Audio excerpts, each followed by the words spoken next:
series that we're running today. This one is on engagement, and we have three great speakers.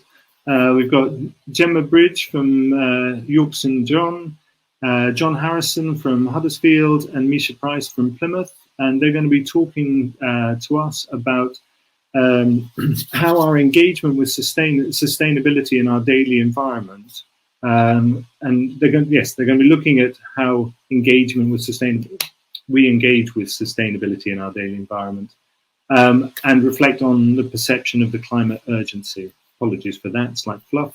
Okay, as with all of the other sessions, we'll do this in. There are three speakers, so they'll talk for about 10 to 12 minutes each, and then we'll have about 5 minutes for question and answers after that.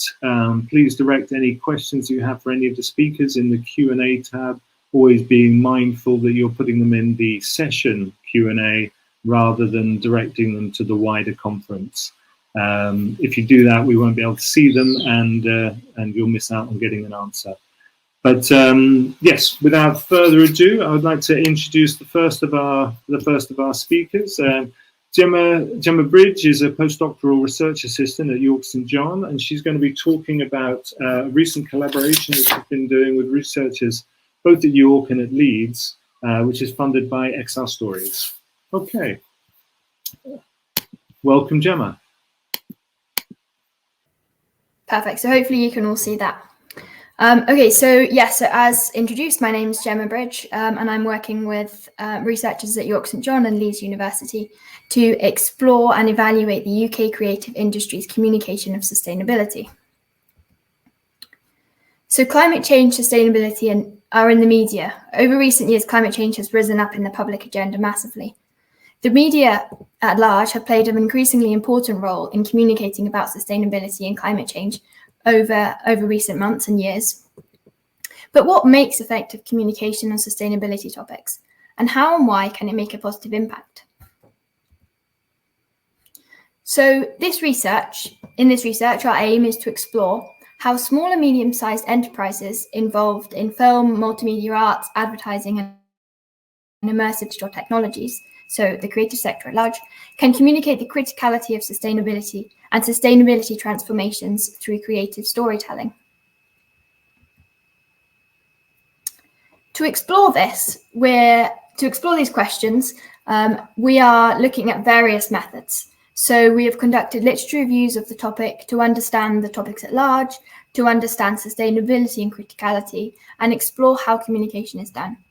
We've also conducted interviews, and we'll be conducting more interviews to understand this, and then in future engagement events also to further explore these topics and to understand the context in which to tell the stories and how they are told.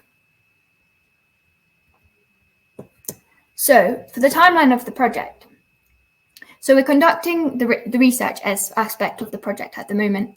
We're exploring the literature, identifying examples of good practice, and as part of that, we're also undertaking interviews, meeting with stakeholders, and discussing the creative process and any needs.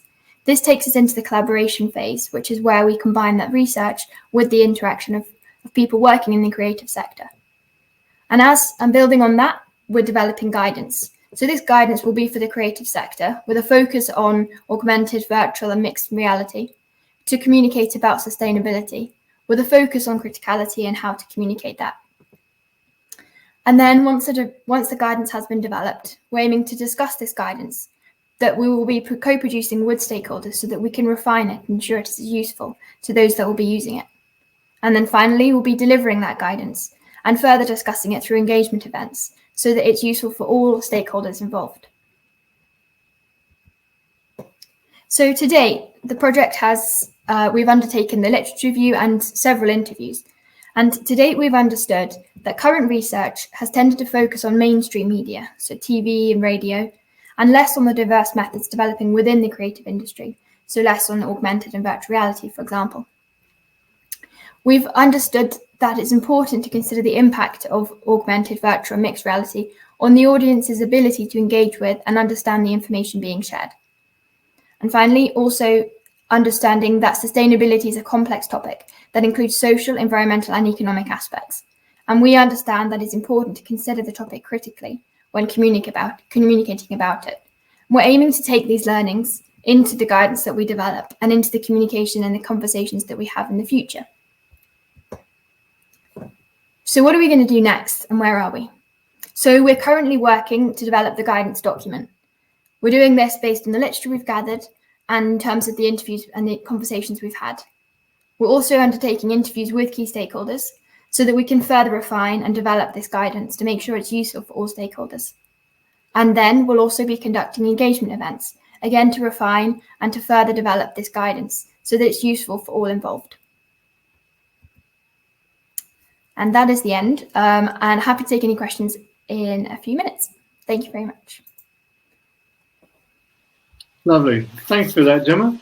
We haven't got any questions as yet, but just while we wait, see, maybe people are brewing them at the moment.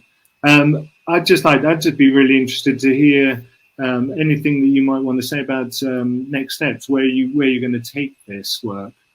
Sure. So we've had lots of conversations so far, and we've noticed that it's, I suppose, an interesting and relevant topic for a lot of organisations and industries. And we're also interested to look at so there's a lot of courses and programs and things like that, helping businesses and individuals to understand about carbon literacy and understanding about how to communicate and how to understand what climate change and sustainability is. So I think we're trying to look at the intersection between the guidance we're developing and the potential for it to stimulate behaviour change, to get away from the business as usual approach that's so common, so that the communicators can support businesses and support individuals to be able to make the changes that need to happen so that we can continue sustainably as a whole. Okay, fantastic. Lovely. Okay, I see a red dot. I see there's something coming up. Okay, we have, I'm going to mangle your name, I'm sorry. Lydia Skolash. I hope I've got that wrong, and apologies if I haven't. But okay, Lydia asks, between the different methodologies, which do you hypothesize is going to be the most effective or crucial to your research? Sure. I mean, I think, as with any research, I think it's the whole that will make it useful and enable us to understand and to enable us to communicate that. But I personally think that it's the engagement and the collaboration that's going to be really critical to this. So understanding what's needed, understanding how the communicators themselves could potentially use a guidance document. So the literature is great. We know what's there. We understand the processes and we understand the potential challenges. And then it's the communication and the engagement that will enable us to produce something that's really useful. So I think they work together, but I think in terms of moving forward and enabling us to develop something that can be applied and useful, it's going to be the engagement events that are going to be really critical. Yeah. Lovely. Okay. Right. Yes. Yeah. I'm afraid it's such a huge area that I don't actually know quite where to start. Okay, but if there are no more questions from the audience, I will open. Maybe what we can do is at the end of this, maybe we can get all three of you, because we've got quite a bit of time today. So maybe we might get all of you back onto the stage and see if we can look at some of the comparisons between how you're working and what you're finding. Okay, I'll say goodbye to you for now, and welcome John Harrison to the stage. John from the University of Huddersfield is a visual designer focusing on biophilic design, virtual reality, L-systems, fractals, and healing spaces. So he's going to talk to us a little bit about that. Gemma, just oh, sorry. Yeah. That's okay.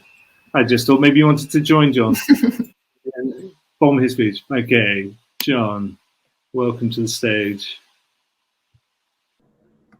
So my name's John Harrison, and I'm at University of Huddersfield doing a PhD, art and design, full-time. My working title's Fractal Priority for my research, and I'm looking at environment using fractals in like a virtual reality setting to lower stress. I'm going to cover some of the different bits today. Introduction, my cancer, which is like the drive of my research, my abstract, my objectives, methodology, and then show some visuals, and then just finish off in conclusion. So I started in 2011, so I've been at university quite a while. I got diagnosed with Hodgkin's lymphoma in 2012, which I'll talk about a bit more in detail next. I came back and I did my second year, an entrepreneur placement year, finished my BA, had a break, and then did my MA and then started my PhD, and then I got full remission and the hospital said I'm free to go, let me out. So I'm off the books, so that's great news. So my cancer, I was diagnosed with stage 2 Hodgkin's lymphoma. I had quite a few different drugs, AVBD for 6 months, then I relapsed, and then I went under ICE chemo, I relapsed again. Then I had bentuximab, which is like a new drug which targets cancer cells, and then it got rid of quite a lot, and then they put me on another drug, and then I had a 1 centimeter tumor remaining, and then my consultant was like, right, let's get you in for a stem cell. I had a stem cell, was in there for 6 weeks, and came out, and then I had another condition where my immune system attacks my platelets, so I had to have more treatment. And after that, I was like, I need to get back in, went back to uni, and it's been like a flash, and I'm coming up to my 3rd year PhD now. So all these words around the imagery are just how I felt in these environments in hospital. And I felt, looking back, I was like, there must be something I can do to change this or to help people in the same sort of experience and conditions that I was in. Quite high stress, and not a lot to look at. Grey walls, clinical setting. Not many people enjoy hospital settings. So onto the research. So through my research, I've been looking at environments, and I've got a design background, but in my PhD, I've been looking at psychology more as well, and like combining psychology and design. And it brought me into like the 360-degree virtual reality, immersive realities, different new technologies. So individuals exposed to nature respond well. There's a lot of psychological benefits, reduction in mental fatigue, and improved stress through the helping attention restoration. So I'm looking at attention restoration theory and stress reduction theory. This is like reproduce these sort of like restorative effects through video and images, pictures, and then more research now is coming out using virtual reality and like trying to basically hijack nature's restorative effects to use in these manipulative settings. But what are fractals? So before I continue talking, I'll just explain a bit about fractals. So I got this image from Google and put it in, reference there. It's just a show where fractals is in everything pretty much. Galaxies, clouds, crystals, and it's just a similar repetitive pattern that's infinitely complex. So for example, like a snowflake is the same pattern at the tip of the snowflake to the end of the snowflake. The trees short, and there's complexity in there, and it's through in your nervous system and brains and lungs. Most famous generated computer fractal is the Mandelbrot set, which you can take a look at, which is pretty interesting. Some of the objectives on my research, I want to create a virtual environment with restorative properties, looking at attention restoration theory. And I'm looking at fractal dimension, which can calculate these structures. The research shows that mid-level range in the fractal dimension is most visually preferable. Maybe this is because of the connection to nature. Most natural fractals are in that mid-level range. The range starts from 1 to 2. So 1 is the straight line, and 2 is fills the page in complexity. And this mid-range fractal, basically, it doesn't fatigue the brain, but it's fascinating enough to keep the person engaged So you get a kind of like a balance between not being too stressed, but having that a bit availability in your brain to just wander and restore the attention capacity, which lowers stress essentially.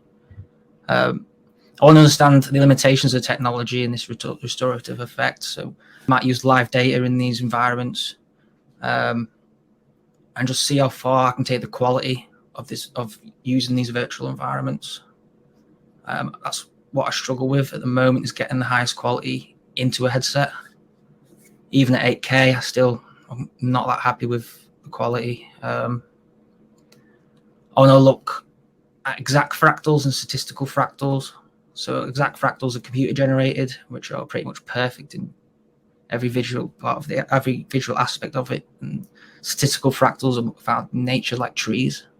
So there's more randomness in how the structure is formed or how it changes. And also how immersive technologies can be used eventually in healthcare settings. That's then really the end goal, to use these virtual headsets in hospitals. So that's kind of like the objectives I'm going through. Get this optimal effect. So with methodology, I'm working with the psychology school in Huddersfield. We're doing a study. So I'm going to have an urban setting, which is like a 360-degree video of a street, a natural setting, which is just a woodland or forest, and then a created virtual fractal environment I have created on Blender, using fractal dimension to create the structure. So I want to see if this moving environment can have this effect the same as nature, where it restores attention restoration. So I'll play some videos. That sound is just the fan of the CooCam, so it's got a fan bit which cools the actual cameras. So I'm really happy using that camera. But these are just pano videos at the moment, but when you put it into a certain platform, you can see it in full 360. So this is how I created my like fractal trees. So I'm basically hijacking the L system, which is a system that was created to analyze the growth pattern of plants and the structure. So you can see I'm just taking that code, putting it in there, and creating these 3D trees, and I can manipulate them, change them to different angles and sizes and then analyze them through a fractal analyzing estimator to see what fractal dimension it is, and then I can create from that more trees that move. Blender, that's just a simple one. So it's like the tree structure itself, and then it's basically copied hundreds of times onto the same tree. So it's self-similar in shape and pattern, and then moving it with I use a particle system on Blender. Let's see if this one plays. So I can do spin around 360, but as you can see, the quality isn't great.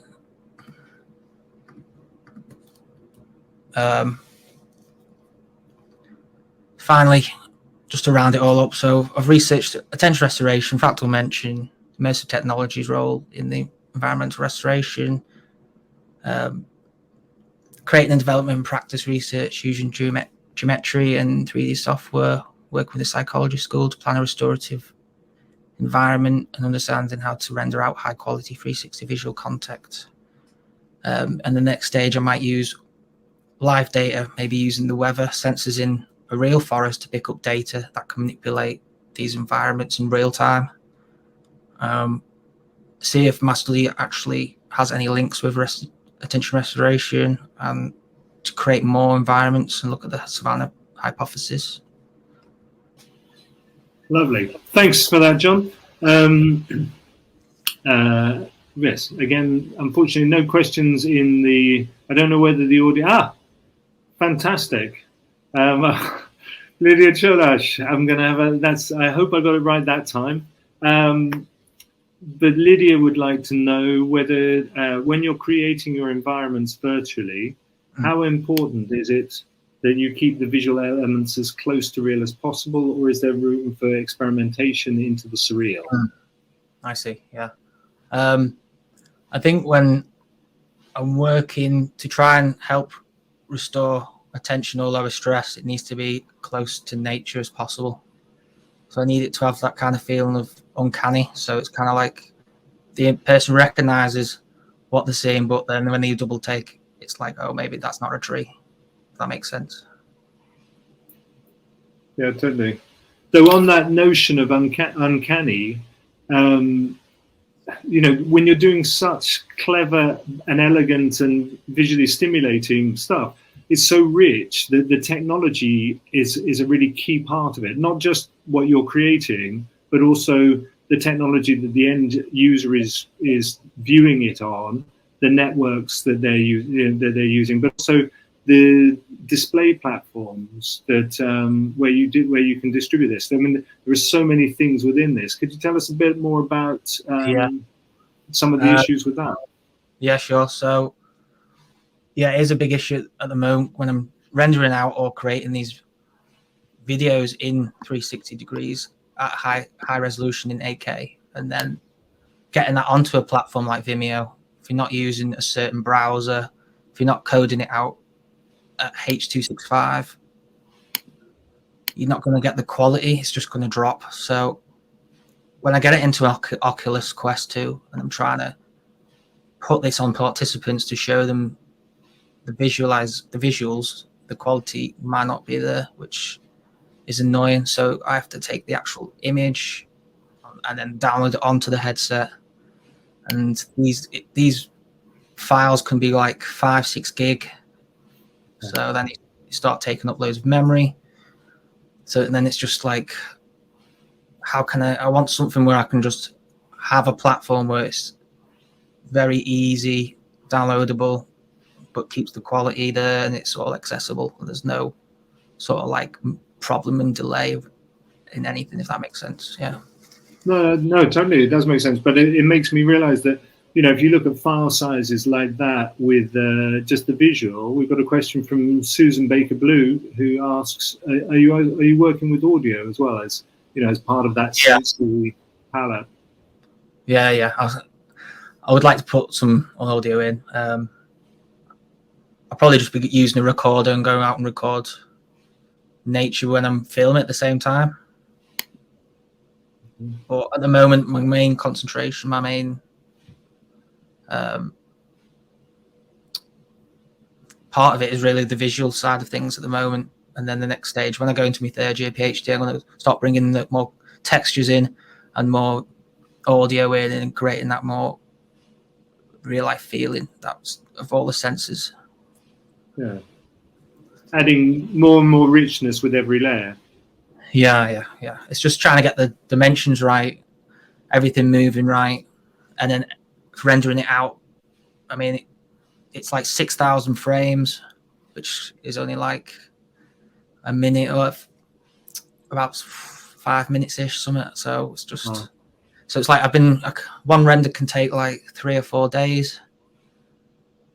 So, and then when you render it out, the quality might not be there, and it's like, I have to start again. Yeah. And then I've been using Topaz artificial intelligence video enhancer, which uses AI to upscale video from like HD to 8K. Okay. So I'm using a lot of different parts of tech and technology and the software to try and get all the quality there. Okay, so making sure that you've got a firm foundation before you add on extra complexity with other sensory modalities. Okay, we've got another question from Catherine Wallace, who's first of all, she's thanking you for your presentation and for sharing your personal story.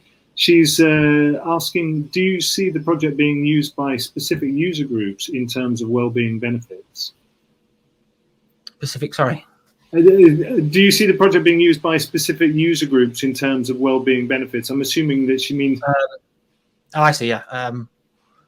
Probably be people who are isolated. So with COVID, right, that feeling of isolation came back. When I was in hospital, I was isolated quite a lot, and then COVID brought that trauma back out of being isolated.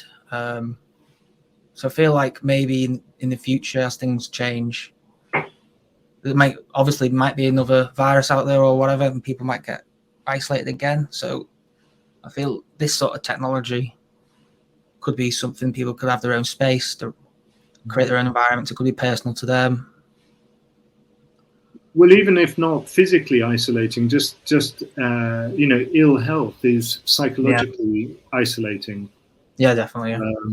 Yeah. And especially when that's compounded by ongoing social issues. So not everybody has wide networks. There's all sorts of socioeconomic issues that compound in that. Fantastic.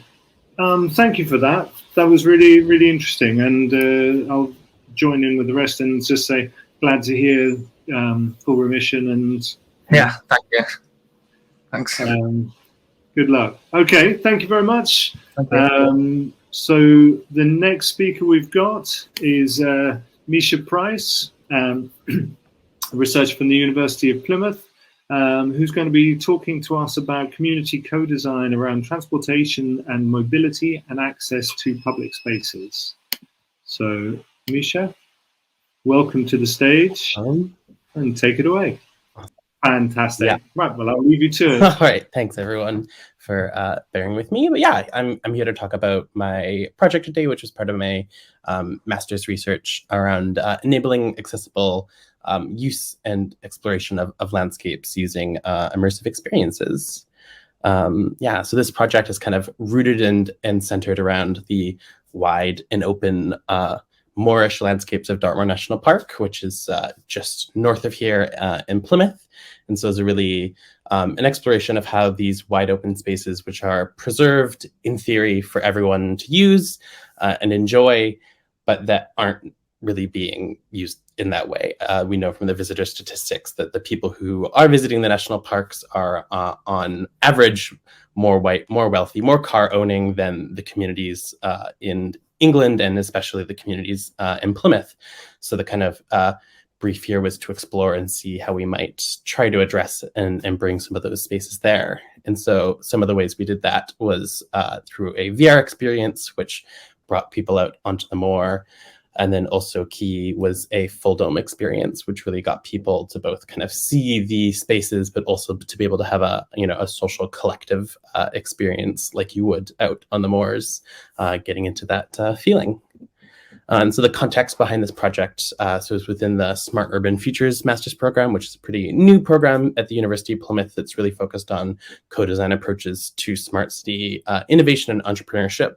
So it's kind of the framework, and I was working in close collaboration through a placement scheme with the Bridge program in the Plymouth Creative at the university. So Dartmoor National Park was there with me along the way, and we were able to have regular meetings and also work with another student to really have the project fit within the context of a real client and the real needs and desires of the national park.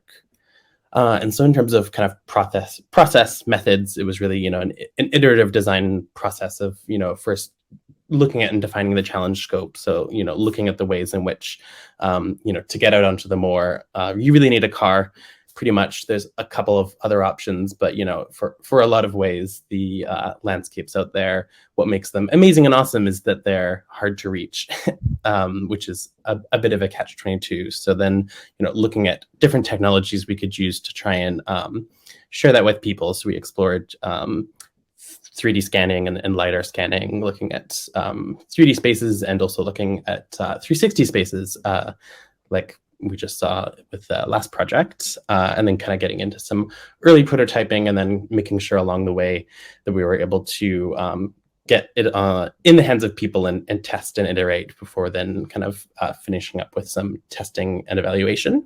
And so I think a really big key part to this process was engaging communities. So along the way, we were able to connect up with this community group called Time Bank in Devonport. So it's a group of folks who come together to volunteer their time as a social group and to do good in their community. And Devonport is a statistically deprived neighborhood. And so a lot of folks in this group were people who told us themselves they really loved the national park and they really loved getting out there, but it's something they really haven't done in a lot of years, be that maybe mobility challenges for them, or not owning their own car, or really not having the confidence to go out and drive on the quite often, very narrow lanes, which I had to learn how to drive as a North American coming to England. Very, very scary, very frightening, sometimes up on the moors. And so along that process, it was kind of, talking to those people, hearing what type of access barriers and needs they were really having, and then trialing and testing it with people, and then also being able to bring them into this new space we have in Plymouth, which is the Real Ideas Market Hall Theatre, which is in the Devonport community and was recently opened and is one of Europe's largest full domes of its kind. So it's a 15-meter large space. And so for a lot of the folks in that group, that was their first chance to get inside of that new community asset and see an immersive experience in their own backyard for the first time. And so kind of the priorities of this project was a lot of balancing, kind of the different delicatenesses. So I think the National Park Authority themselves say they really want more people to come up to the park, but especially over COVID, they found that a lot of new people came to the park, and a lot of new people left litter, left trash, or went into environmentally sensitive areas and caused irreparable damage to some of the mosses and lichens and natural heritage of the park. And so they kind of really do want more people to come, but they want more people to come with asterisks and with a responsible and safe coming. And I think also looking at how a project like this, bringing immersive use of things, is also not pushing off full inclusion to the parks. So we still want to say, yes, it's great to get people in an immersive way, but also that's kind of not an excuse not to have more bus service or not to add more benches to the areas that people might be visiting. And then also just to make sure that the immersive experience itself is inclusive and accessible. So obviously immersion is a primarily visual medium. So already we're kind of locking out some people who might have sight impairments. And so kind of looking and balancing and just being aware of that. And so the two prototypes that we've developed were a short film called A Dive into Dartmoor, which was, really a collective experience driven by a narrative worked on by a heritage student that was in collaboration with, that focused really on the water and the low carbon aspects that the moorland and the peat of Dartmoor can offer people. And then we had the Dartmoor Viewer VR Landscape Gallery, which was more of a solar experience where people could select out and look at various landscapes. So I'll give you just a quick look at those two projects. So this was our community screening of people sitting in the dome, being able to see the sights and the sounds.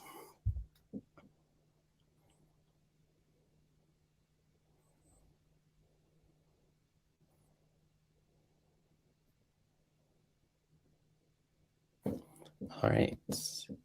And then this is some folks, two different folks trying out our VR headset.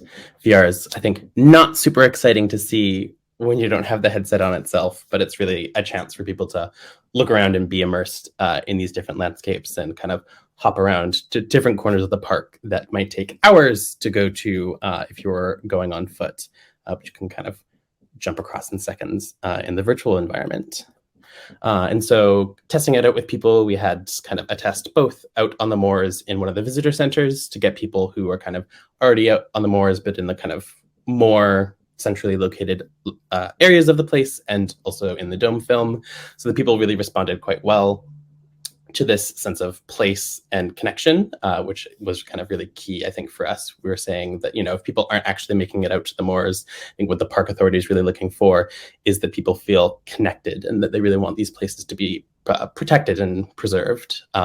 So yeah, overwhelmingly people were feeling, very connected and feeling like they had a good sense of place. And then additionally, people were reporting that they were quite likely to want to visit these locations. So they were wanting both kind of more information. Most of the people who took the VR headset off, were asking and wondering where the locations were that were in there, and they wanted to get more information. And then folks from the dome film, both very interested, but through some VR, or through some follow-up with the dome folks, we kind of noted that some of the accessibility barriers that were already there weren't necessarily overcome with the dome film, which I'll talk about a bit more. Because following up the people who were in the dome film, which was kind of our collaborative groups, we were able to come back and talk with them and really understand their perspectives and see kind of what they remembered. A lot of the folks said, it was a really great experience. We really want it to be longer is the feedback we kept getting, and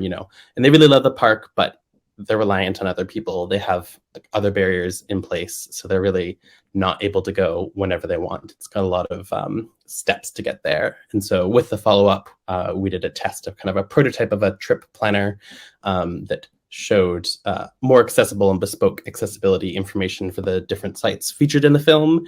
And definitely some people felt like it was good information to have, but just the information itself wasn't necessarily going to be enough to help them get up there, because there were kind of things like transport or confidence, or the fact that there's not benches and people can't sit down, or that there aren't toilets. And so kind of getting in and seeing opportunities in that space. And so the next steps both is kind of, landing this project, just making sure that the park authority, I think, has some of those skills to hold and maintain an immersive project. This is kind of the first time they've worked with immersive. So being able to support them in having this as a project and also potentially commissioning new immersive projects. With the university, we're looking to use this as a foundation as part of the EPIC project, which is looking at health and seniors and immersion and aging. And so we're able to, hopefully use this content to look at that natural benefit and see what these immersive environments can offer that. And then hopefully this is inspiring people to try new things. I think we talked with people at the conference yesterday and over the last 2 days, and definitely, people are interested, and I'd love to see what this inspires and what other folks want to do with it. But yeah, thanks for watching. I'd love to chat if you have any questions, and my info's here. And I think it's also on the Beyond profile thing, which I was like, that's so convenient. So all of that info is there as well. But yeah, thanks very much, you guys, for watching.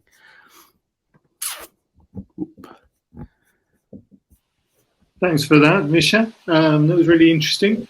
While we wait for questions, I'm gonna leap in and I've always got things I'm interested in. I'd be really interested to find out. I mean, there's one thing creating these immersive, digital tools to support people engaging with it, but I'd be interested to find out more about the wider aspects of accessibility around public spaces, and also what governments are doing to support this. I mean, this is part of an essential role of government is the well-being of our populations. I mean, looking back to what John was saying about health and well-being, and where is government in this, and what are they doing in terms of policy to support it? And if they're not doing it, what should they be doing?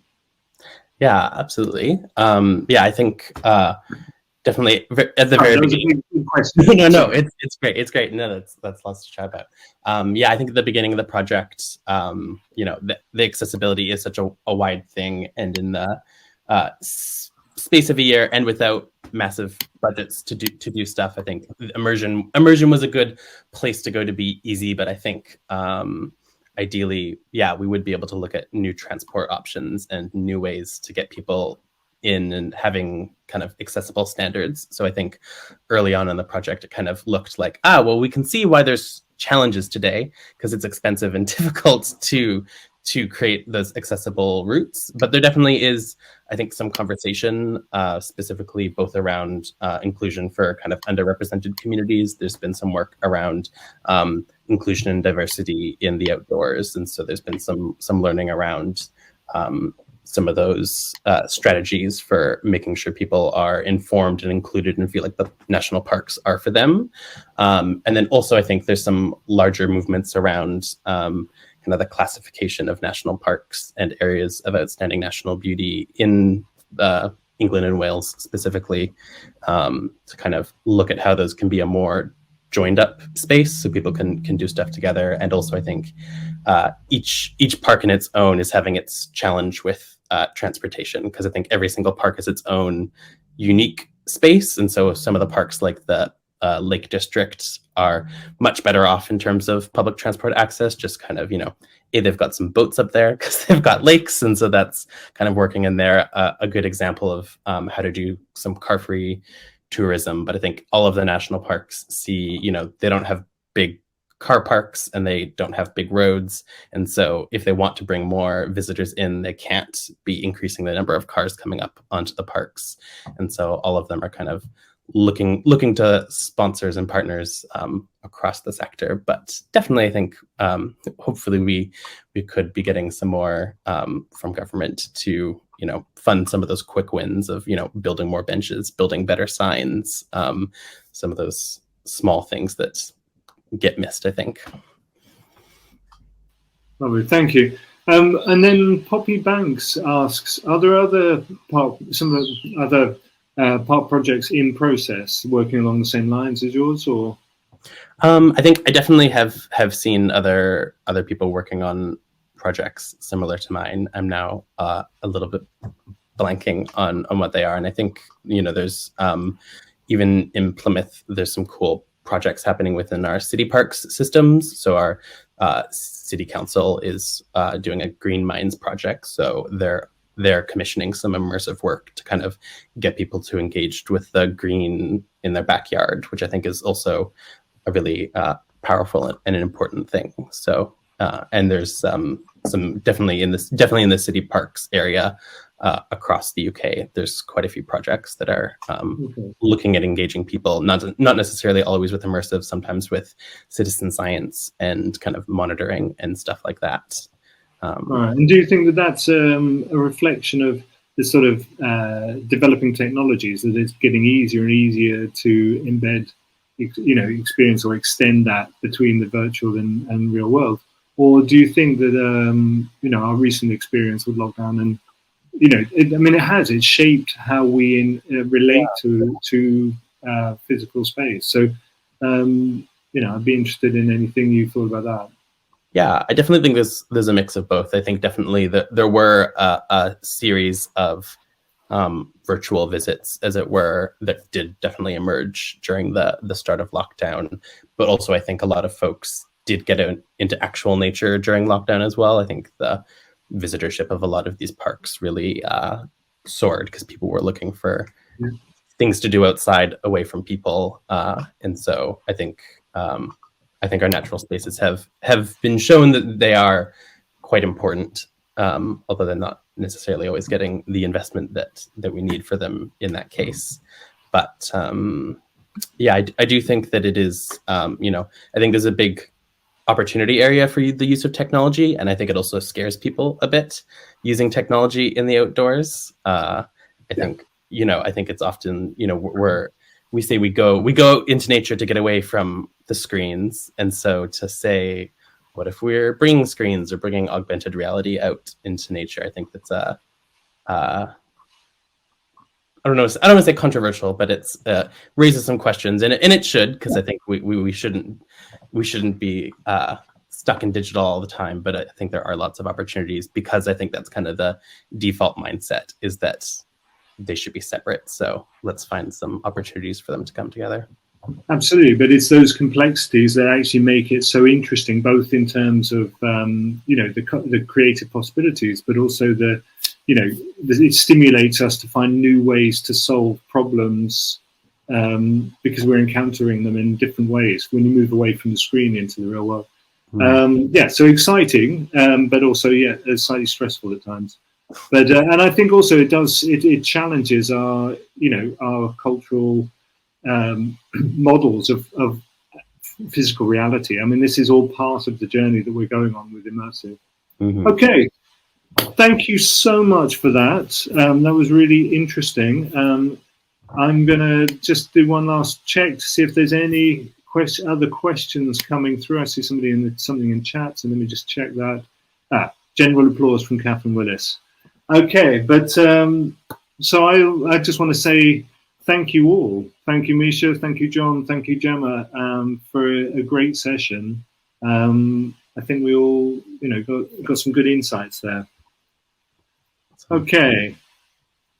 Thank you very much. Enjoy the rest of the conference. If you want to get in touch with any of our speakers today, please just look for them if you're too shy to ask a question, or it occurs to you later on this afternoon, just search for them on through the directory in the People tab on the left-hand side, and the People icon.